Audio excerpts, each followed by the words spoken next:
Hey, welcome everybody to Father, Son, and Holy Football Weekly NFL Show. I'm G-Man. That there is Team Money with me coming to you live with our NFL Week 5 action-packed show. Every Tuesday during the season, we give you our perspective on news around the NFL, our best bets of the week, and tips to win your fantasy league. We don't look back, we look ahead to help you get ready for the week ahead in the NFL. And speaking of the look ahead to Week 5, Team Money, the first bye weeks here. We got the NFC, Green Bay Bears in Atlanta, and the AFC. We got these guys behind me. 3-1 on top of the AFC North. The Pittsburgh Steelers are into the clubhouse on their bye atop the AFC North. What do you think about that? Impressive, impressive. Nobody thought it. It seems like it's wide open with Lamar injured, Burrow's injured, Cleveland no one cares about. So there they are, looking good. Well, hey, if you like Team Money and our show, do us a favor, press that like and subscribe. We're trying to build up to 1,000 subscribers with your help. And also check out our website and get some of our merch, FatherSonAndHolyFootball.com, everybody. Hey, Team Money, the Jackson Dart era started at the Giants, and they started off with a bang. He led them to a big win over the Chargers in Week 4 of the NFL. However, unfortunately, they did lose Malik Neighbors for the season. Are the Giants more disappointed with the Neighbors injury or more encouraged about Dart leading the team to their first win? Oh man, this is a tough one. I think you got to be more encouraged because you might have found a quarterback, and that's more important ultimately than a wide receiver. But Malik Neighbors, don't get it twisted, is their best player. He has the capability to be the best receiver in the NFL. He's the reason they were able to Russell Wilson to throw all over the place and get 450 yards versus the Cowboys. Like that, he's the reason. And so it definitely limits your team who already wasn't, Dart's already not a great passer. He's a runner, he's kind of a process guy, but he's not the best pure passer. And having a guy you can just throw the ball up to that you trust, like Malik Neighbors, it's a big loss for him. Now people are going to start stacking that box, making his life and Cam Skadabu's life a lot harder. So I think season-wise, this might limit you to being anything in playoff contention-wise. But ultimately, finding a quarterback, if Jackson Dart turns out to be that guy, is more encouraging than the loss of Neighbors and more impactful. So, this season may be shot, overall, but hey, maybe you found something in Dart. Hey, you got to admit the guy's exciting. People love watching him. He's fun to watch. He runs the ball. He's another one of these running quarterbacks for you fantasy guys, racking up those running yards are so important. He's a lot of fun to watch and play. And you got Scadaboo back there with him. Scadaboo, the rookie too. So you got him there too. And that offense is fun to watch now. It wasn't before. Little bit. Scottaboo runs like he's going to run through a wall and take your head off while doing it. That guy runs so freaking hard. And Jackson Dart, QB-wise, does not care about his body. So I don't know how long he can keep up running like he's a middle linebacker. But Jackson Dart needs to learn how to protect himself. He's the most important asset on the team now. He can't be sacrificing his body like that. So it's exciting as hell, like you said. But we'll see how this ends up working. It's a running team. Their neutral pass rate's 32%, which meaning given the chance, do they run or pass?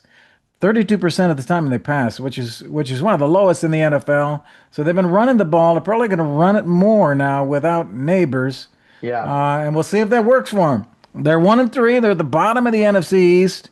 No one's expecting them to climb this ladder with the Cowboys and the Commanders and Eagles in front of them.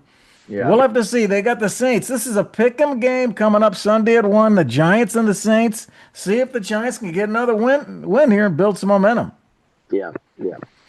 It was not a good weekend for the Harbaugh's Team Money. Jim Harbaugh, the Chargers, lost to the Giants, what we just talked about, while John's Ravens lost to the Chiefs, suffered a slew of injuries in Week 4.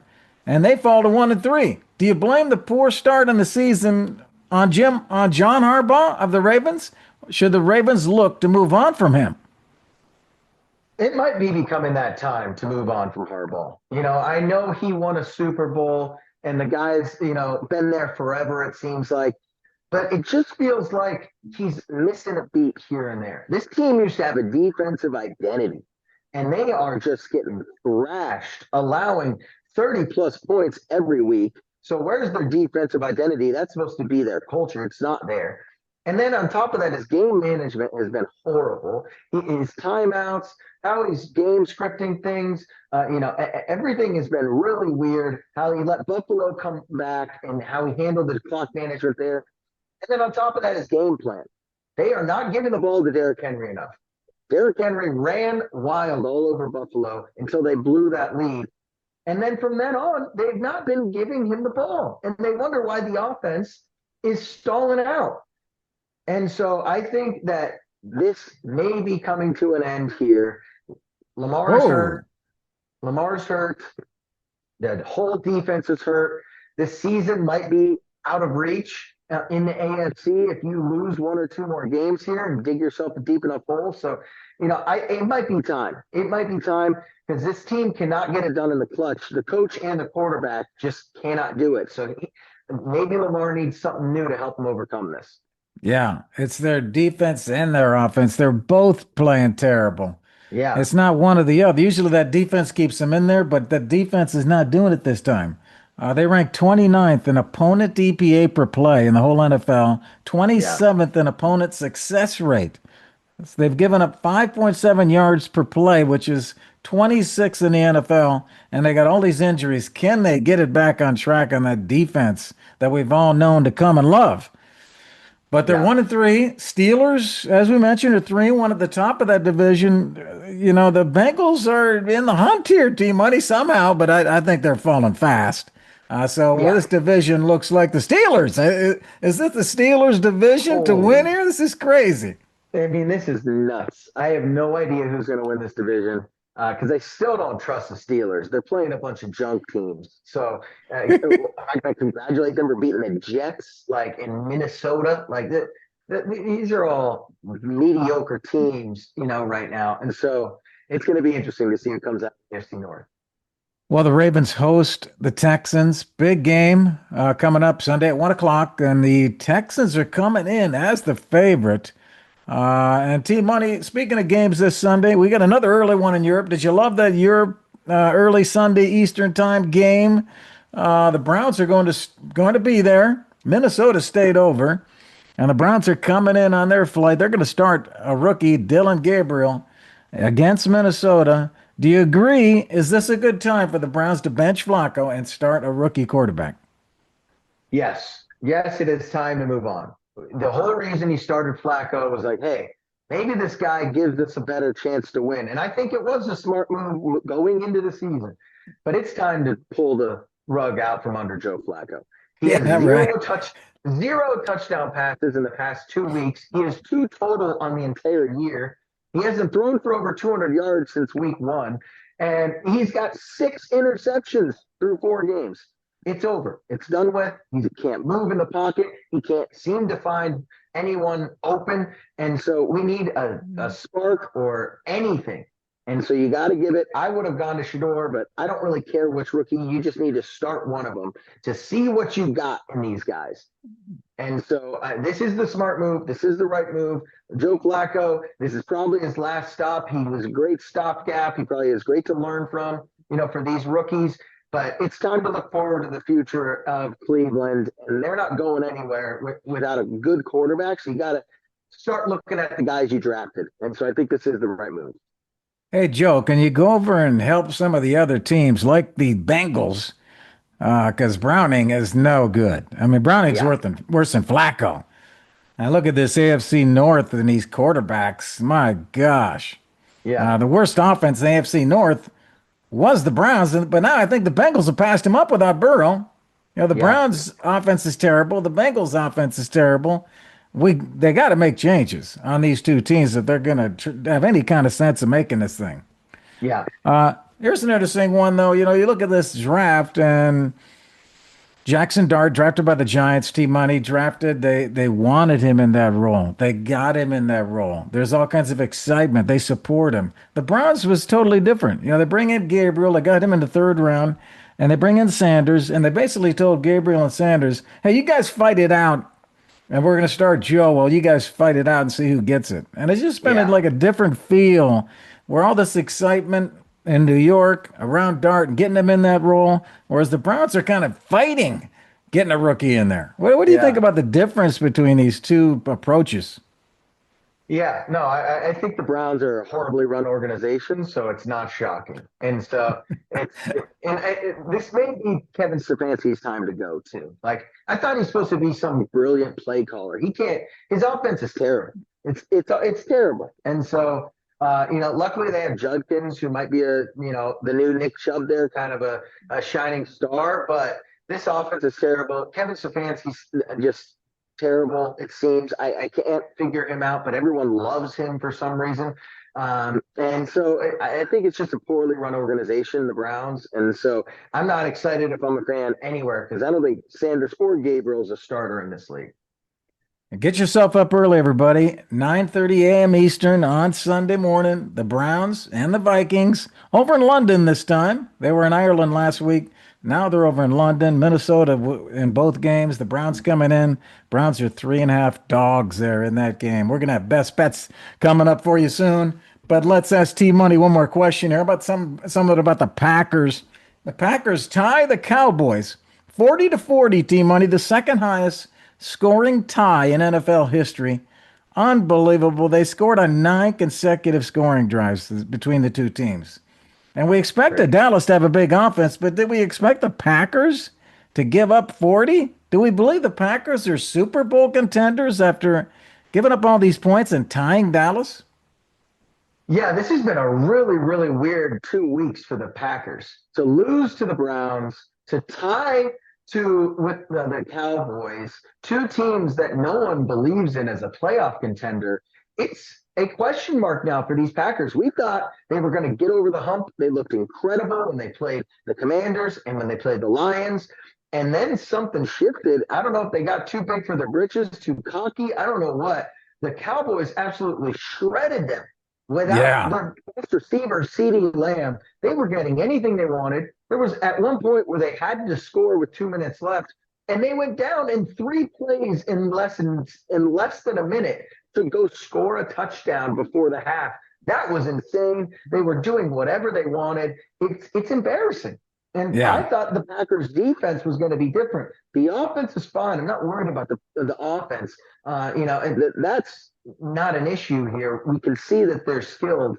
But the defense, we thought with Micah coming in, he didn't make as big of an impact, especially you wanted him to in that big of a game versus old team. I don't know. I'm starting to question the Packers here. Are they just the same old, same old? They're just a good team. Like that, maybe they're just a pretty good team, and that's where they've always been these past couple of years with Jordan Love. They got to figure this defense out because the past 2 weeks has been rough for them, and so I'm losing hope as Super Bowl contenders for these guys real quick. Yeah, I wouldn't put them in the Super Bowl conversation. I still think they're NFC conversation. Green Bay is one of 3 NFC teams to not lose a game against a conference opponent. Not lost a game in their conference, Green Bay, and Philly and San Fran are the other two. They're 3-0 in their conference. And looking ahead to Green Bay's schedule, they're on a bye this week. One of the bye teams, when they come back, they're home versus the Bengals. Should be a victory. They're at the Cardinals. They should win that. And then they go to the Steelers. Right before Halloween, T-Money, they're at the Steelers. That should be a good game. Yeah, should be. That'll be fun. Hey, thanks to our show sponsor, Pins and Aces, women's and men's apparel, golf bags, all kinds of golf gear. Great stuff out here. Go check it out. Enter FSHF. Get a 15% discount on your full order. Let's shift gears here, T-Money. We're going to move on and talk about big bets. Hey, how we're going to save y'all some money, make you some money, not just save you money, but make you money on the big bet segment of our show. And we are going to give you our best pick of the week. We call it our lock of the week. We're going to give you our dog lock. That's an underdog that could possibly win. We're going to give you our player prop locks. on each of the players. Team Money is 70% against the spread this year in his picks. G-Man Oh, is 60% win rate on his player props this year. Okay, and reminder that this is for entertainment purposes only. And Team Money, who do you got for your lock pick of the week? lock pick of the week here. Cowboys have beat the spread each game this year. And so I'm taking them again, -2.5 versus the Jets. The Jets are allowing the most points or not the most points, over 30 points per game. So their defense is extra leaky. We thought Aaron Glenn would fix that. It has not been fixed. Their offense looks to be in shambles outside of Brees Hall. They were getting a lot of garbage time stuff first that win in Miami. The Miami game was a blowout. It was like 27-10. And then they kind of let off the gas. Miami did, and the Jets started scoring. This is a bad team. The Cowboys somewhat seem okay. I'll take them in a shootout, even if it gets to that. And I think they're just going to roll offensively versus the Jets. So I like the Cowboys here, -2.5. Dak continues to roll. Maybe they get on a little bit of a win streak here and show some people what they can really be. I like the Cowboys. Okay, I got you down for 2.5 with those Cowboys and see if they can keep that offense going. Team Money, lock pick of the week here, everybody. You know what I got for you? I'm going to shift gears a little bit, throw some different kind of techniques here for G-Man's lock of the week. I'm going over under, looking at the Bills Patriots game, Sunday night football. Bills at home, Patriots coming in. I'm going over on this game, Team Money. The over is 8-3 in the Patriots' last 11 games. The over is 4-1 in the Patriots' last 5 division games, and in the Bills' last 6 games, the over's at 5-1. The Bills should win this game. Their defense, though, is ranked 22nd in the NFL in EPA per play and defensive DVOA. So the Bills are going to give up some points here. Drake May should be able to complete some passes. 74% completion rate for Drake May this year, averaging 247 passing yards. So I'm going over on this 49, big number. But I'm going over at Team Money for the lock pick of the week. All right. All right. I like it. I like it. My dog lock pick of the week here, I'm going Bucks +3.5 versus the Seahawks. I get the half point. I'll take it. Okay. On the 3.5 there. And Tampa Bay, 3-1, just like the Seahawks. Everyone likes the Seahawks right now, but they played Arizona and New Orleans the past 2 weeks. Okay, Arizona, an okay team. They only scored 23 points for them. Everyone's super high right now on the Seahawks. The Bucks seem to be just grinding out W's. They played a tough game versus Philly, and they lost a close one versus Philly, one of the best, if not the best team in the league. So they're putting up points versus good teams. Baker Mayfield is one of the best fourth quarter quarterbacks in the league right now. The Seahawks, I don't trust Darnold in a tight spot. I like Tampa Bay here to get this W on the road versus the Seahawks. Yeah, that's a good pick. Good pick, Team Money. I like it. Very exciting. I'm going to go to this Ravens game. We've been talking a lot about the Ravens in Houston. I'm a little hesitant here, but I'm going to go with Houston here. They're favored in this game in Baltimore. Can you believe this? The over-under is only 39 on this game. The Houston offense has struggled. We all know that, but so has the Baltimore defense and the Baltimore offense. So Baltimore's struggling. This over-under is unbelievable. Lamar Jackson's out. Cooper Rush is starting. You know, Lamar Jackson was sacked 15 times this year, the third most in the NFL, and the Texans defense has already racked up 11 sacks this year and allowed the fewest PPR points to opposing quarterbacks. So I'm going to go with Houston here. I'm going to give those 2.5 points and try to take this home. All right. All right. I like it. You got any bonus picks? Any bonus picks, Team Money? You got? Usually have some bonus picks.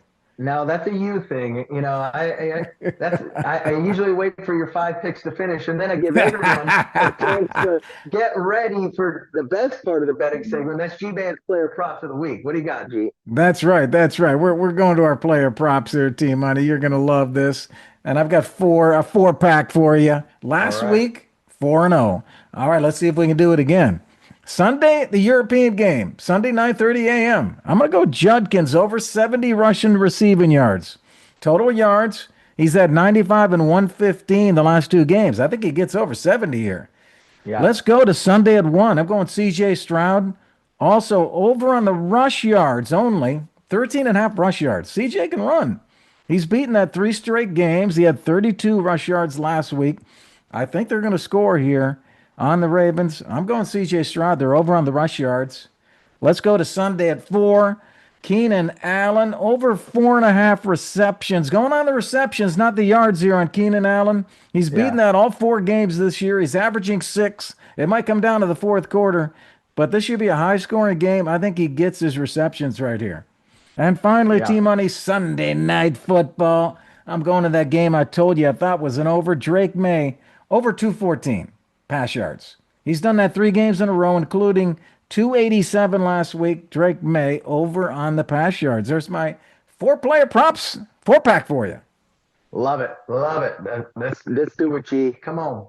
See if we can do that. See if we can do that. Hey, let's go to fantasy. Let's talk some fantasy. How you fantasy managers doing? Are you 4-0? I hope you are. We've been giving you tips all along here, everybody. Let's talk about what we need to do to get you a win in week 5. So let's go, fantasy managers, and we're going to talk about teams on a bye. Remember, we got the teams on a bye, so you don't have players. If you have Pittsburgh, Green Bay, Chicago, or Atlanta, those teams, you will not have players. You got to find somebody. We're going to give you those players to start or not start. G-Man's giving you the startums. Team Money's giving you the situms.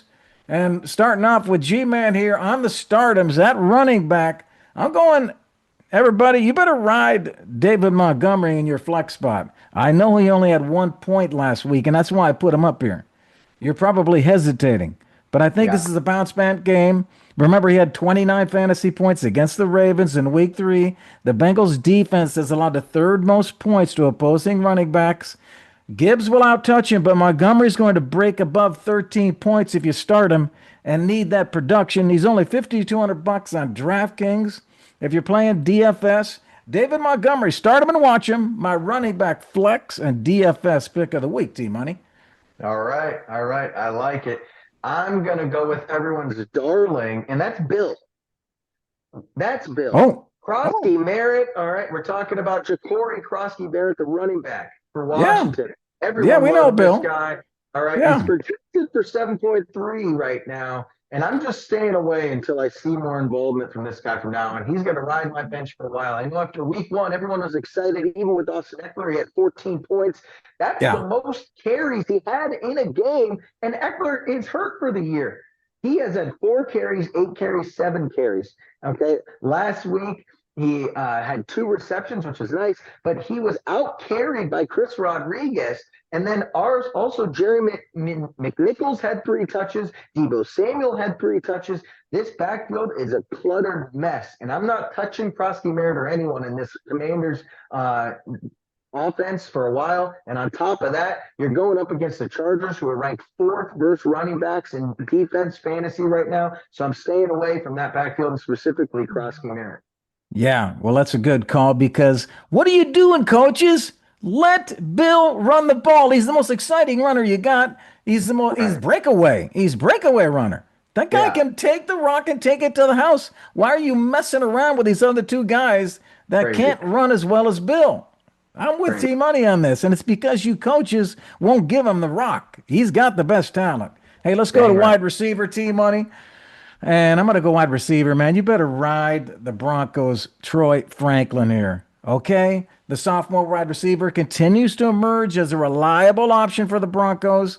He has at least 6 targets from Bo Nix in 3 of 4 games this year. Most of his looks have been down the field. He dropped a ball that he should have caught. It could have been a better pass, but he would have really racked up some yards and points had he caught that ball. Still had a good game. But he's Yeah. facing an Eagle secondary in week 5 that hasn't been that dominant. Ranks 15th in fantasy points per game allowed to wide receivers. I just think it's a good buy here. He's only $4,000 on DraftKings. So get him in your DFS lineup. Troy Franklin. Start him and watch him. My wide receiver flex and DFS pick of the week. All right, all right. I like it. I like it. My cold wide receiver of the week, going Stephon Diggs. Everyone's going to get Oh, excited and jump on Diggs after he had 16 points this last game. Okay, he only had 6 receptions on 7 targets. That's not elite production there. He just had crazy averages. He had almost 17 yards per catch there. I'm not trusting this guy. The past 2 weeks, he had 8 total targets combined with only 7 receptions and a total of 55 yards. So I'm staying away from Diggs still. He doesn't have a touchdown on the year, so he's not getting targeted in the red zone. They're going up against the 9th-ranked defense versus wide receivers in fantasy, and they're on the road at Buffalo at night, a divisional game. I don't like any of this for Drake May and Stephon Diggs. I'm staying away. My cold wide receiver of the week. Ha ha ha. Well, hey man, we're gonna get to my DFS lineup, and guess who my quarterback is? This is Drake May, my man. I So don't mind him for the rushing ability, but I'm saying passing okay. wise, yes. Okay, it's not gonna be Diggs anyway, you know. Yeah. But yeah, let's go to the DFS lineup. Why not? Come I'm on. combining my best bets, my player props, my flex and DFS starts together in this lineup. I'm gonna go with Drake May. Drake, don't let me down, man. Don't let me down. I'm counting on you to rack it up. Sunday night football. Drake May to start. I got Gibbs and Montgomery doubling up at the running Ooh. backs against those Bengals. Yeah, that's And we're good. going to try that out. And now I've got a Monra St. Brown also against the Bengals. So I'm riding Detroit to run Cincinnati You out of the are. woods, man. And we Yeah. got Troy Flanker. We got Xavier Worthy, who had a big game, looking really Yeah. good, Worthy there at Kansas City. I got Javonte Williams, stuck him in at the flex. Dallas throwing up some points. Why not ride Yeah. that? Tyler Warren at the tight end. And we get the Browns defense against Minnesota. There's my DFS lineup. Like it, G. I like it. Let's do it. Okay. Let's do it. Let's do it. Hey, everybody. That's it for today's show. Father Son Sports loves bringing you the NFL energy. We hope you had fun hanging out with us. Make sure to check out our website, fathersonandholyfootball.com. On behalf of Team Money, I'm G Man. Enjoy week 5. Peace.